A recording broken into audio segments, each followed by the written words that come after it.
Vemulawada municipal మాజీ chairman Ramatheerthapu Madhavi, రాజు BRS గౌరవ కౌన్సిలర్లు మాజీ పాలకవర్గంపై వచ్చిన ఆరోపణలను ఖండించారు. తమ హయాంలో అవినీతి జరిగిందని నిరూపిస్తే తగిన ఆధారాలతో బయటపెట్టాలని సవాల్ చేశారు. సర్వే నంబర్ 853లో అక్రమ అనుమతులపై తాము ఫిర్యాదు చేసిన తర్వాతే గతంలో ఇచ్చిన కొన్ని పర్మిషన్లు రద్దయ్యాయని తెలిపారు. మూలవాగు బఫర్ జోన్గుడి పరిసరాల్లో అక్రమ నిర్మాణాలు జరిగితే ప్రస్తుత పాలకవర్గం చర్యలు తీసుకోవాలని డిమాండ్ చేశారు. బీఆర్ఎస్పై బురద చల్లే ప్రయత్నాలు మానుకోవాలని మాధవిరాజు సూచించారు. ఈ సమావేశంలో పలువురు కౌన్సిలర్లు, మాజీ కౌన్సిలర్లు, బీఆర్ఎస్ నాయకులు పాల్గొన్నారు. అదేవిధంగా ప్రెస్ సోదరులకి నమస్కారం తెలియజేస్తా ఉన్నాను. మరి ఏదైతే గత నెల జూలై 31 తేదీన కౌన్సిల్ సమావేశంలో నేను ఏదైతే నిషేధిత ప్రాంతంలో ఏ విధంగా అనుమతి ఇచ్చిర్రు, దీని అనుమతులు రద్దు చేయాలి అని కౌన్సిల్లో ప్రస్తావించడం, సమాధానం రాకపోతే తద్వారా కలెక్టర్ గారికి ఫిర్యాదు ఇవ్వడం, ఫిర్యాదు ఇచ్చిన తద్వారా ఆగస్టు 3వ తేదీన కలెక్టర్ గారు ఫిర్యాదిస్తే తద్వారా ఆగస్టు 12వ తేదీన రద్దు చేస్తున్నామని కమిషనర్ గారు ప్రెస్ నోట్ ఇవ్వడం, ఇదంతా జరిగిపోయింది. అంటే మేమేమన్నాం, అక్రమ కట్టడాలు అంటే విజిట్ ఉన్న ప్రాంతంలో ఏ విధంగా పర్మిషన్ ఇచ్చారు, అదేవిధంగా ఆ పర్మిషన్ ప్రోత్సహించిన అంటే తెలుసు తప్పు అని తెలిసిన దాన్ని కూడా అధికారుల పైన చర్య తీసుకోవాలని చెప్పేసి అన్నాం. అంతే తప్ప ఎక్కడ కూడా పేర్లు ప్రస్తావించలేదు, ఎవరి పేరు అనలేదు, ఈ పార్టీ ఆ పార్టీ అనలేదు. ఎందుకంటే అభివృద్ధి కోసం, పట్టణంలో అభివృద్ధి కోసం మాట్లాడడం తప్ప ఇక్కడ కాంగ్రెస్ నాయకులు, ప్రస్తుత 15వ వార్డు కౌన్సిలర్, ప్రస్తుత చైర్మన్, అదేవిధంగా 24వ వార్డు కౌన్సిలర్ అన్నారం శ్రీనివాస్, అదేవిధంగా ఇతర కౌన్సిలర్స్ అలా కో బ్యాచ్ అంతా కలిసి ప్రెస్ మీట్ పెట్టిర్రు.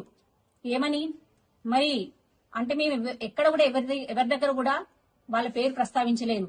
దొంగే దొంగ అన్నట్టుగా జబ్బలు జరుచుకుంటుంది మీరు. ఈ రోజు నిన్న చూస్తా ఉంటే జబ్బలు జరుచుకుని మాట్లాడుతుంది మీరు.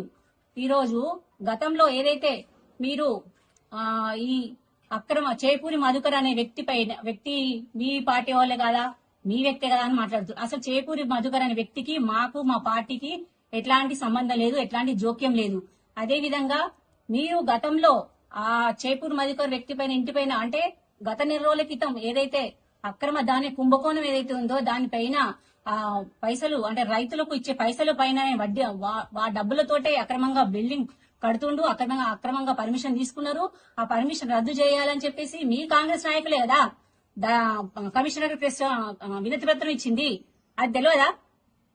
తెలుసా తెలియదా? అసలు మీకు మీరు ఏం మాట్లాడుతున్నారు? ఒక విజ్ఞతతోటి మాట్లాడురి, ఒక తెలుసుకొని మాట్లాడురి, సబ్జెక్ట్ తోటి మాట్లాడురి.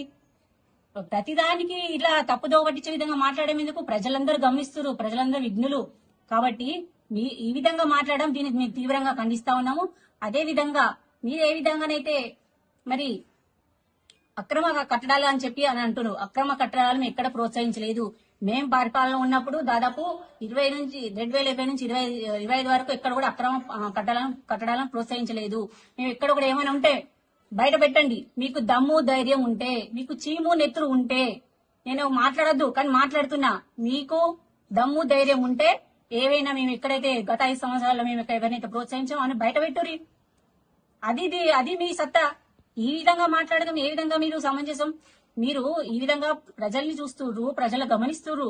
మేము గతంలో ఏం చేసినాం, మీరు ఇప్పుడు ఏం చేస్తున్నారు అని ఈ విధంగా చేయడం చాలా తప్పు చర్య.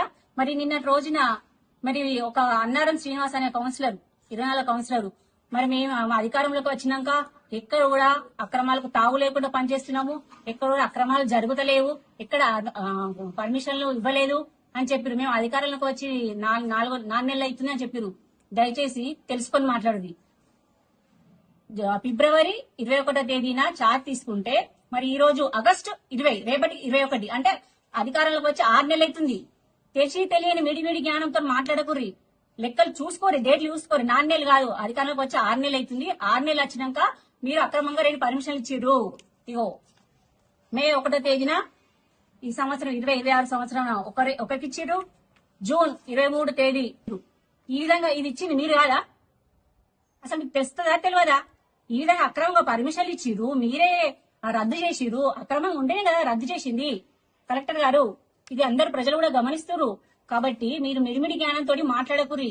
ఈ విధంగా రద్దు చేసిర్రు అంత జరిగిపోయింది. దాని మీద క్రమశిక్షణ చర్యలు తీసుకోవాలని మేము మాట్లాడినాం. మరి మీరు చూస్తా ఉంటే ఈ విధంగా మాట్లాడడం ఏ విధంగా సమంజసం? అదే విధంగా మీ వార్డులలోనే అంటే మీరు ఏదైతే వార్డులలో సెట్ బ్యాక్ ఏదైతే బఫర్ జోన్ ఉంది, అదే విధంగా G+2 టెంపుల్ పరిధిలో 1 కిలోమీటర్ పరిధిలో అంటే 1000 మీటర్ల ఎత్తులో ఉన్నటువంటి G+2 కంటే ఎక్కువ ఉన్న వాటికి మీరు అధికారులు ఉన్నప్పుడు ప్రోత్సహించారు, మీరే చేసిరు అంతా మాట్లాడారు. సవాల్ విసురుతున్నా, ఛాలెంజ్ చేస్తున్నా. మేము ఎక్కడ పర్మిషన్లు ఇచ్చినామో, ఎక్కడ ప్రోత్సహించినామో అవన్నీ బయటకు తీయరి. మీకు ధైర్యం ఉంటే అవన్నీ బయటకు తీసి మాట్లాడుర్రి. ఈ రోజు మీరు మీ వార్డులలో మీరు అంటే మీ కౌన్సిలర్ మీ భార్య అన్నారం ఉమారాణి గారు కౌన్సిలర్ గా ఉన్నప్పుడు మీ వార్డులలో హాస్పిటల్ వెలిసింది, షాపింగ్ మాల్ వెలిసింది. దానిపైన మీరు మున్సిపల్ సిబ్బందిని పంపించి డబ్బుల కోసం పంపించింది చరిత్ర మీది కాదా? చరిత్ర వెనుకకు చూసి మాట్లాడుర్రి. చరిత్ర మీది, అట్లాంటి చరిత్ర మీది. కాబట్టి ఇవన్నీ తెలుసుకొని మాట్లాడుర్రి, అవగాహనతోటి మాట్లాడుర్రి. ఈ రోజు మమ్మల్ని మాట్లాడే ముందు మేము ఎక్కడ కూడా అక్రమాలు ప్రోత్సహించలేదు, ఎక్కడ కూడా మేము దీనికి సపోర్ట్ చేయలేదు అని ఉంటే బయట పెట్టండి. అదే విధంగా ఎంపీ రికార్డులు, దొంగ బిల్లులు అని సంతకాలు పెట్టి తీసుకున్నారు అని ఆ విషయం మాట్లాడారు. అసలు మీకు కౌన్సిలర్ గా పనిచేసి